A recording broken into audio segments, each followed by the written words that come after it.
malaikat, sesungguhnya aku hendak menciptakan manusia sebagai khalifah di muka bumi. Kalau ingin menciptakan manusia, berarti manusianya sudah ada atau belum? Baru mau mencipta. Nah, Allah baru mau menciptakan nih. Baru mau ciptain aja Allah mah diskusi. Tuh, Allah mah gak sombong. Ya, Allah punya kekuasaan sebenarnya. Mau izin ke malaikat, mau ngomong, mau nggak ngomong, kan bebas Allah mah. Allah yang punya kuasa. Tapi karena Allah memiliki sifat bijaksana, sehingga Allah apa? Diskusi dulu sama malaikat. Nah, ini buat pelajaran kita. Jadi kalau kita ingin mengerjakan sesuatu, sekalipun kita punya jabatan, sekalipun kita punya kekuasaan, jangan merasa aku, jangan merasa sombong, harus bijaksana. Kita punya bawahan harus tahu. Allah mencontohkan sebenarnya dari situ tuh. Jadi ketika Allah ingin menciptakan manusia, diskusi tuh. Idz qala rabbuka inni ja'ilun fil ardi khalifah. Lalu kata malaikat apa? Qalu ataj'alu fiha ma yufsidu fiha wa yasfiku dima'a wa nahnu nusabbihu bihamdika wa nuqaddisu lak. Lalu kata malaikat apa? Ya Allah, kalau Engkau ingin menciptakan manusia dan diberikan amanah yaitu muka bumi, dan diberikan amanah sebagai khalifah, sebagai pemimpin, sebagai pengganti Engkau untuk mengurus bumi, maka mereka nanti akan berbuat kerusakan, akan berbuat pertumpahan darah, dan akan membuat kegaduhan, keributan. Ini manusianya belum diciptakan, tapi malaikat sudah menyebutkan bahwasannya ataj'alu fiha ma yufsidu fiha wa yasfiku dima. Kalau Engkau menjadikan manusia, maka dia akan bertumpah darah dan dia akan membuat kerusakan. Belum diciptakan. Begitu manusia sudah diciptakan, terjadi enggak? Coba manusia itu bertumpah darah, ada yang perang, betul ya? Ada juga tuh gunung dikeruk-kerukin, lautnya diburuk-burukin. Ya, ini mah udah diceritain sama malaikat, diceritain sebelum manusia diciptakan. Tapi kata Allah apa? Kau memang tahu itu semua. Tapi nanti lu lihat nih, malaikat lu lihat. Di samping ada manusia yang seperti itu, ada hamba-hamba Allah, ada manusia yang soleh. Siapa manusia yang soleh nih? Insya Allah kita nih yang ngaji nih, jadi orang-orang soleh. Amin ya rabbal alamin. Maka untuk manusianya diberikan perintah oleh Allah. Perintahnya adalah wa ma khalaqtul jinna wal insa illa liya'budun. Dan tidaklah Allah ciptakan jin dan manusia melainkan untuk beribadah kepada Allah. Jadi jin pun itu beribadah. Jin beribadah. Jin juga sama, kehidupan jin sama kayak kita. Ada jin yang kafir, ada jin yang munafik, ada jin yang musyrik, ada jin yang beriman pun ada. Manusia pun sama, yang fasiknya ada, yang munafiknya ada, yang Masya Allah macam-macam manusia kalau kita lihat. Ya. Nah, sedangkan semua manusia ketika Allah mengatakan wa ma khalaqtul jinna wal insan. Insan ini manusia. Setiap kali disebutkan insan, maka Allah nggak pilih-pilih mau dia beriman kek, mau lu dari golongan kafir kek, mau lu lahir dari orang Kristen kek, dari orang Hindu kek, yang disebut manusia ya manusia. Tugasnya apa? Liya'budun, untuk beribadah. Jadi di sini korelasinya adalah manusia diturunkan ke muka bumi. Ya, pertama tujuannya adalah untuk beribadah. Jadi kehidupan manusia adalah tujuannya satu beribadah. Beribadah apa hanya sholat saja? Apa atau hanya puasa saja, zakat saja? Tidak. Ibadah terbagi dua, Pak. Ada hablum minallah, ada hablum minannas. Ya. Jadi hablum minannas itu termasuk ibadah. Karena ada sebuah hadis yang dimana diriwayatkan dari Imam Bukhari mengatakan, ya Nabi mengatakan menyampaikan sebuah riwayat ketika itu ada orang yang sholatnya rajin, zakatnya rajin, puasanya rajin, pergi haji tiap hari mungkin, rajin tuh ibadah. Tapi nih hubungan sama manusianya buruk, suka mencelin manusia, suka menjelek-jelekin manusia, suka ngomongin orang. Apakah orang seperti itu masuk surga? jangan harap masuk surga orang kayak gitu mah. Sholat mah sholat, tapi habis sholat langsung gibah. Yang gua sholat, yang itu tuh nongkrong aja di depan tuh yang itu. Ya padahal dekat rumahnya dari masjid tuh, tapi nggak mau sholat. Itu tuh. Jadi ngilangin pahala sholat. Kalau udah itu kita biarin. Jangan ada ngomong-ngomongin orang. Justru ada orang yang nggak sholat, salah siapa? Salah kita. Kenapa kita nggak mau noel dia? Sholat yuk bareng. Tuh. Jadi ada orang yang nggak mau sholat, jangan salin orang itu dulu. Salin kitanya dulu. Kitanya udah ngajak belum? Kalau lewat ajan mah umum, lewat ajan mah ya itu urusan dia sama Allah mau datang atau enggak. Tapi kita memiliki tanggung jawab, kita tarik. Jadi jangan ada orang nggak sholat, kita aja ngomongin di belakang, coba tuh. Terus siapa? Korek kuping nah. Nggak mau sholat aja, ya Allah, jangan begitu. Maka ibadah yaitu mengerjakan amal soleh. Amal soleh terbagi dua, ada hablum minallah dan hablum minannas. Hablum minallahnya apa? Kita ambil satu contoh, sholat. Nah, maka di dalam kitab dikatakan iqamus shalah wa hiya afdalul ibadatil badaniyati dhahirah. Jadi mendirikan sholat, melaksanakan sholat itu adalah lebih afdal. Ibadah atau sholat yang paling afdal daripada ibadah-ibadah zahir yang lainnya. Badaniyatil dhahirah. Jadi daripada puasa ya, wa ba'daha shaumu, tsummal haji, tsummal zakat. Jadi ibadah sholat itu yang paling utama daripada puasa, haji atau zakat. Termasuk sholat sunnah-sunnahnya pun lebih utama. Lebih utama daripada sholat sunnah. Lebih utama daripada puasa sunnah. Lebih utama daripada umroh atau haji. Lebih utama daripada sedekah. Apa itu? Sholat sunnah lebih utama. Jadi kalau habis sholat, kalau kita mau mengejar keutamaan, itu baru masuk masjid sholat tahiyatul masjid. Udah ajan, habis ajan sholat. Qobliyah, sebelum sholat atau qobliyah maghrib atau qobliyah isya. Nah, habis sholat lagi ada apa?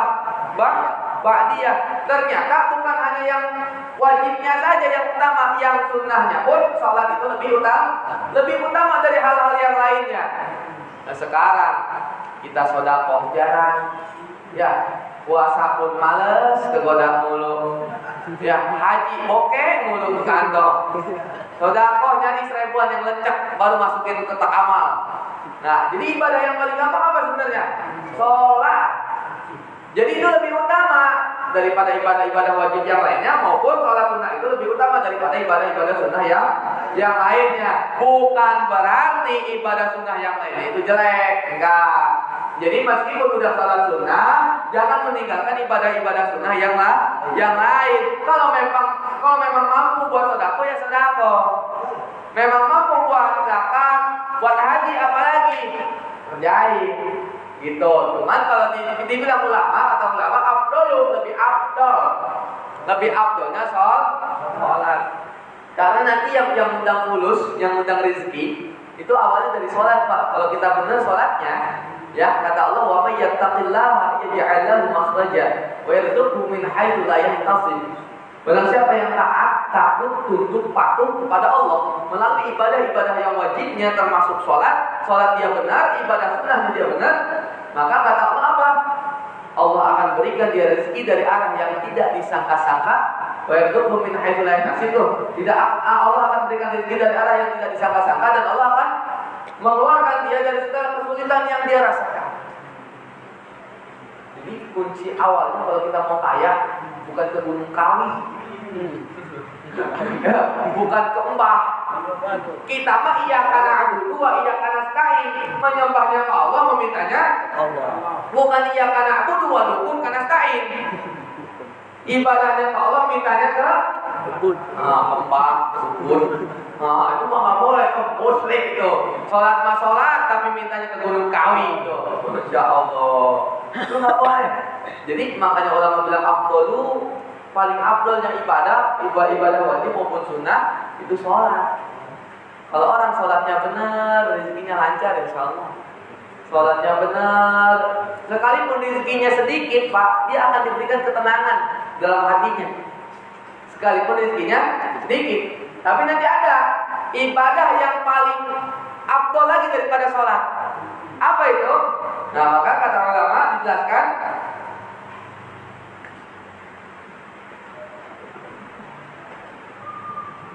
faqaratuha afdalul faraidi wa nafluha afdalun nawaib wa la yu'daru ahadan fi tarkiha madama aqilan. Nah, ini intinya dulu. Kalau ada seseorang yang meninggalkan sholat, wa la yu'daru ahadan, maka bagi dia tidak ada ampunan, tidak diberikan ampunan, tidak diberikan maghfirahnya dari Allah ketika dia meninggalkan sholat. Maka ma'akilan, dia meninggalkan sholat tapi akalnya masih nyangkut di jasad.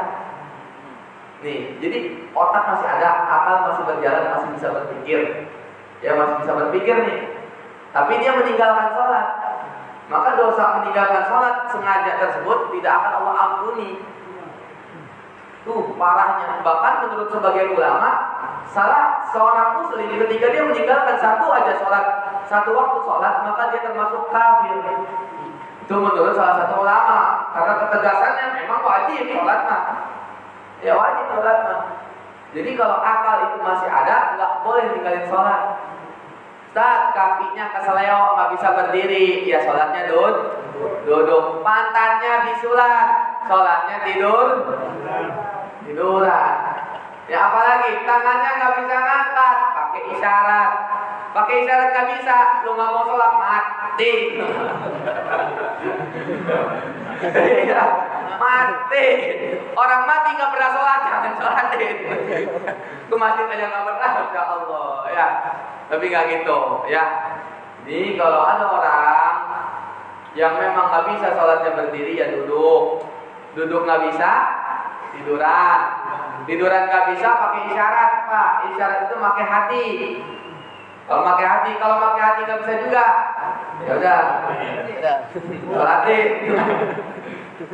Ya. Lalu wa amal ibadatil badaniyatil qalbi. Jadi ada ibadah yang lebih utama lagi daripada ibadah zahir, salatnya zahir. Jadi salat ini ibadah terbagi dua. Ada salat zahir. Zahir ini yang kelihatan, Pak, yang nampak sama kita. Nah, ada qalbinya, hatinya. Nih, ada hatinya, qalbinya. Jadi salatnya batiniyah, salat batinnya. Kalau seandainya ada orang salat, gerakannya rapi, gerakannya bagus, tapi hatinya rusak. Hatinya begitu lagi salat masih ngebayangin kesalahan orang lain, masih ngeliatin kejelekan orang lain, apalagi ketika sholat tuh, waduh, nanti habis sholat, gua udah mau berantem, mau maling, mau ini, ya, itu, hatinya udah jelek tuh, hatinya udah jelek, ya, maka ibadah secara zahirnya tidak akan diterima oleh Allah. Samalah kayak orang sholat begini, Allahu Akbar udah takbir, begitu baca Fatihah, otaknya kemana, hatinya kemana, otak mikirin, motor gua dari konstan belum ya tadi. Udah gitu dompet gue taruh mana ya? Terus tadi beli jajan udah kembali belum ya? Nah, gitu tuh. Kenapa bisa seperti itu? Karena batinnya, hatinya nggak sholat. Maka sholat itu ada dua nih. Sekalipun batinnya bagus, sholatnya asal-asalan, wah itu nggak bisa juga. Karena shallu kama ra'aitumuni usolli. Sholatlah sebagaimana Rasulullah sholat. Oh, Ustaz, kita kan nggak melihat Rasulullah sholat. Diajarin di kitab-kitab fikih, makanya ngaji biar tahu cara sholat gimana. Itu. Jadi sekalipun hatinya khusyuk banget tuh sampai nangis-nangis, tapi kalau dia gerakan sholatnya nggak benar, sholatnya buru-buru, sholatnya cepat-cepat, sama dia nggak akan terima sholatnya. Ketika itu ada salah seorang sahabat datang Rasulullah ketika itu sedang duduk, dia sholat di samping Rasulullah. Dia sholat, Allahu Akbar, sampai dia salam.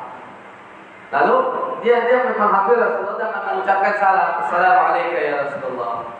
Lalu kata Rasulullah, Waalaikumsalam. Terus apa kata Rasulullah? Sholli fa innaka lam tusalli. Sholatlah kamu, sesungguhnya kamu belum sholat. Padahal dia sholat di samping Rasulullah. Tapi kata Rasulullah, sholatlah, sesungguhnya kamu belum sholat. Akhirnya dia mengulangi sholatnya lagi. Sampai 3 kali terjadi seperti itu. Lalu kata si sahabat tadi yang sholat, ya Rasulullah, aku sudah tidak bisa lagi sholat yang lebih bagus dari ini, aku sudah tidak bisa. Jadi sholat saya yang paling bagus itu seperti ini. Maka ajarkan saya ya Rasulullah, seperti apa sholat yang bagus. Lalu sama Nabi diajarkan. Bukan dari sholatnya ternyata, dari wudunya. Nabi ajarkan dari mulai wudunya. Jadi seseorang sholatnya bisa benar kalau wudunya benar. Seseorang wudunya rusak, sholatnya rusak. Makanya kalau kita mau khusyuk nih, diawali dari wudunya dulu yang benar. Kalau wudunya yang benar, nih kalau wudu kan hidung ini bukan dikorek. Kalau hidung dikorek salah. Cek di kitab fikih manapun, itu air diisep. Air itu diisep bukan cuma dikorek Pak. Ambil air nih, sedot. Habis disedot, dikeluarin lagi. Baru dikorek sisa-sisa kotorannya. Itu wudu yang benar. Ditarik air, dikeluarin lagi. Tuh. Kenapa seperti itu? Nih orang-orang yang ngantuk kalau udah naikin air ke hidung tuh ngantuknya hilang. Coba dah, Bapak lagi berenang deh. Ya, kayak orang kalau udah gitu kemasukan air dari hidung, apa yang Bapak rasain?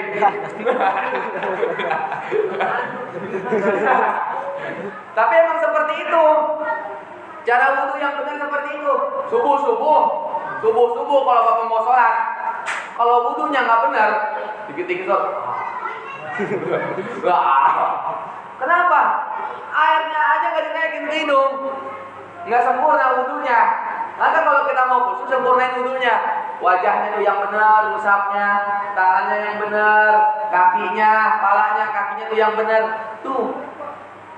Baru kalau udah dari itu, baru bisa khusyuk sholatnya. Sholat pun gerakannya jangan asal-asalan, dibenerin tuh. Jadi si sahabat tadi diajarin dari mulai wudhu sampai sholatnya. Ternyata kenapa dia bisa was-was? Karena dari wudhunya nggak benar.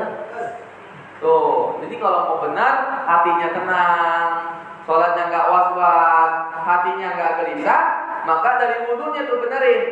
Jangan asal-asalan.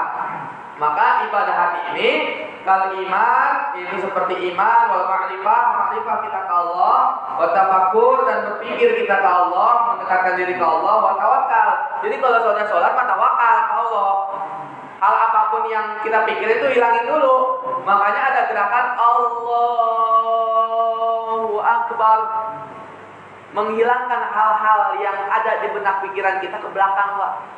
Dengan sambil mengatakan Allah yang Maha Besar. Jadi begini dengan menghilangkan nih apa-apa yang kita pikirkan, kan mungkin Allah hilangin semua beban pikiran kita ketika kita menghadap Allah. Sambil kita mengatakan Allahu Akbar, Allah yang Maha Besar. Jadi tidak ada yang besar lagi selain Allah. Tuh. Jadi tawakal tuh. Lalu habis tawakal, sabru dan sabar, ya waraja wa taubah dan punya hati niatan buat tobat, hatinya sabar. Tuh ibadah batiniyah. Jadi kalau sholat nggak cukup zahirnya saja, batinnya pun harus sholat. Jadi kalau ngajinya seperti ini, tahu ibadah zahir dan ibadah batin, kira-kira lebih banyakan mana kita khusyuk sama nggak khusyuknya ketika sholat? Lebih banyak nggak khusyuk. Ya, lebih banyak nggak khusyuknya. Nah makanya kenapa Allah bilang gitu, yang penting itu bukan ibadah dulu sebenarnya, tapi ilmunya dulu. Ya ilmunya dulu yang penting tuh. Jadi kalau orang udah tahu ilmunya begini, sekalipun nanti, ada pikiran masuk nih, bikin gak khusyuk, kita balik lagi. Ingat harus khusyuk. Kan begitu kan? Jadi kita ilmunya mau udah tahu, kalau ilmunya udah tahu tuh begitu. Ya. Lalu ada sebuah hadis mengatakan, tafakkur sa'atan afdalu min ibadati sittina sanatan. Berpikir sejenak mengenai apa yang sudah Allah ciptakan, tanda-tanda kekuasaan Allah, tafakkur kepada Allah, sa'atan, sejenak saja, satu waktu saja. Maka afdalu min ibadati sittina sanatan. Itu lebih utama daripada ibadah 60 waktu. Ibadah 60 hari. Itu lebih utama daripada Maaf, ibadah 60 hari itu yang lebih utama ini nih, yang berpikir sejenak, tafakur, ngaji sejenak aja. Itu lebih utama daripada ibadah 60 waktu. Ya kan kita nih ngaji sebentar. Tapi meskipun ngaji sebentar, ilmunya bisa dipakai nggak? Bisa dipakai sampai 60, 70 tahun yang akan datang, ilmu kita masih bisa dipakai. Ngajinya mah sebentar. Daripada orang nggak ngaji, tapi dia sholat, tunggang-tungging sholat selama 60 waktu, 60 tahun, tapi dia nggak ngaji, nggak tahu ilmunya. Kira-kira gimana? Ini mah ulama yang menjelaskan, bukan saya. Ulama ini mah, ya. Ini sholat pun perlu ilmu. Jangan sampai kita menjadi fawailul lil musallin alladzina hum an sholatihim sahun. Dan celakalah orang-orang yang. Jadi yang celaka orang yang nggak sholat atau orang yang sholat? Oh, bingung loh. Waduh, gua sholat, gua celaka lah gitu. Oh, kata orang yang nggak sholat tuh, kan mendingan gua nggak sholat. Lu sholat masih celaka. Kata yang sholat, lu lebih parah nih kalau lu sholat lu. Ya Allah. Jadi jangan sampai menjadi orang yang sholat tapi celaka. Gimana caranya biar sholat tapi nggak celaka? Yang ngaji, biar tahu ilmunya, baru dia nggak celaka. Tuh, biar dia nggak celaka. Ini hablum minallah nih, hablum minallah harus benar. Hatinya harus bersih dulu. Jadi ketika kemarin saya sampaikan di khutbah, ya, orang yang sifatnya ihsan, yang sifatnya baik, di dalam hadis kata Nabi adalah anta'budallaha ka'annaka tarahu, fa illam takun tarahu fa innahu yaraka. Ini cara ciri ibadah yang benar nih. Apa kata Nabi? Anta'budallaha ka'annaka tarahu. Ketika kalian beribadah, kalian harus seperti melihat Allah. Kalau memang kalian belum mampu seperti melihat Allah, fa illam takun tarahu fa innahu yaraka. Kalau memang kalian belum sanggup untuk melihat Allah, maka adakanlah dalam hati kalian bahwasanya kalian itu sedang dilihat oleh Allah. Oh, itu baru ibadahnya benar. Sekarang kalau orang kerja dilihat bos sama nggak dilihat bos, lebih rajin mana? Lebih rajin dilihat bos. Oh, kerjanya rajin, apa yang lagi kerjain dikerjain sama dia. Ya, tuh begitu. Biar apa? Satu, biar dapat gaji, biar naik gaji, dapat bonus. Ya, dengan begitu. Kita pun sama, kita mah budak. Illa liya'budun tadi abdi. Abdi itu kan hamba. Hamba itu coba lihat kamus hamba sahaya itu artinya apa? Budak. Kasarnya mah budak. Kita ini budaknya Allah. Maka ketika kita ibadah itu kerja kita. Kalau kita kerja, kita ibadah. Ketika kita takbir sampai salam, kita merasa melihat Allah atau kita merasa dilihat oleh Allah, maka ibadah kita tidak akan asal-asalan. Maka kenapa ibadah kita masih berantakan? Karena kita belum merasa bahwasanya salat kita dilihat Allah. Dilihat Allah. Termasuk dalam sehari-hari pula. Jadi sholat ini, aqimis sholat ini bukan sekedar dilaksanakan, melainkan didirikan, ditegakkan. Yang namanya ditegakkan itu kuat apa enggak, Pak? Tegak lurus itu kuat, Pak. Bukan hanya sekedar melaksanakan bahasanya, tapi mendirikan. Koma itu berdiri. Koma itu asal katanya koma, Pak. Kiamat itu berdiri, Pak. Maka sholat ini didirikan, bukan hanya sekedar melaksanakan, melainkan dirikan nilai-nilai sholat di dalam kehidupan sehari-hari. Kalau saja kita dalam sholat merasa dilihat oleh Allah, maka sehari-hari pun kita harus merasa dilihat oleh Allah. Yang dagang, jangan coba-coba ngurangin timbangan. Kenapa? Karena kita merasa dilihat oleh yang kerja jangan coba-coba korupsi karena kita merasa dilihat oleh Allah. Jangan berbuat kecurangan karena kita mau orang-orang yang sholat. Karena kalau ada orang yang rajin sholat, ketika itu dia terlihat berbuat curang atau terlihat korupsi. Yang rusak Islamnya atau hanya orangnya saja? Sama Islamnya, Pak, yang rusak. Boleh dicoba. Pasti ada bahasa begini. Oh, lu sholat tapi begitu. Ada bahasa begitu tuh. Oh, lu Islam tapi begitu. Ke bawah Islamnya. Ya, kenapa bisa seperti itu? Karena sholatnya tidak menerapkan ilmu-ilmu sholatnya. Jadi kalau kita mau menerapkan ilmu-ilmu sholatnya, tafakur Allah, dekatkan diri ke Allah. Tuh, maka tafakur ada 5 kata ulama. Ya, ada tafakur ala khamsati aujuhin. Jadi ada 5 macam jenis tafakur. Yang pertama adalah imma fi ayatillah, bertafakur tentang ayat-ayat Allah, tanda-tanda kekuasaan Allah, kebesaran Allah. Nih Pak, Quran, jangan cuma sekedar dibaca. Ya, jangan cuma sekedar dibaca Arabnya saja, dapat pahala, dapat kok. Tapi kalau mau lebih bermanfaat lagi untuk kehidupan, sekali-kali Pak, buka Quran asal-asalan. Ini boleh dipraktekin. Buka Quran asal-asalan, buka. Kita baca beberapa ayat, lalu kita baca artinya. Terkadang itu bisa ada keterkaitannya dengan masalah yang kita alami, Pak. Karena beberapa kali saya mengalami itu. Ketika saya sedang mengalami kebingungan, saya buka, lalu saya baca ayatnya, saya baca artinya. Ternyata apa yang saya baca ayatnya, lalu saya baca artinya, jelas ada keterkaitannya dengan apa yang sedang saya rasakan. Jadi bisa jadi Allah memberikan petunjuk lewat itu. Petunjuk kalau cuma dibaca doang, nggak dipahami, bisa dipakai ya? Enggak. Quran ini sebagai petunjuk, hudan, hidayah itu petunjuk. Kalau cuma sekedar dibaca doang, dia nggak bisa dipakai, nggak bisa diterapkan dalam kehidupan. Maka harus dibaca, dipahami artinya. Tuh, maka kalau orang-orang yang paham arti sholat, ketika dia sholat, membaca ayat yang dia pahami itu enak. Nah sekarang kalau saya mau tanya, berapa persen dari bacaan sholat yang sudah Bapak tahu artinya? Apa iftitah sudah tahu artinya semuanya? Ya, paling yang tahu inna sholati wa nusuki wa mahyaya wa mamati lillahi rabbil alamin. Selebihnya segitu pun alhamdulillah. Segitu pun alhamdulillah. Lalu kalau Bapak baca surat, apakah Bapak tahu artinya? Tahu maknanya?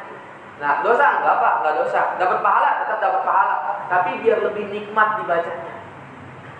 Biar lebih nikmat. Tuh para imam-imam syekh ketika sholat, kenapa dia bisa nangis? Karena dia tahu artinya. Orang-orang Indonesia kenapa bisa nangis? Karena imamnya kelamaan.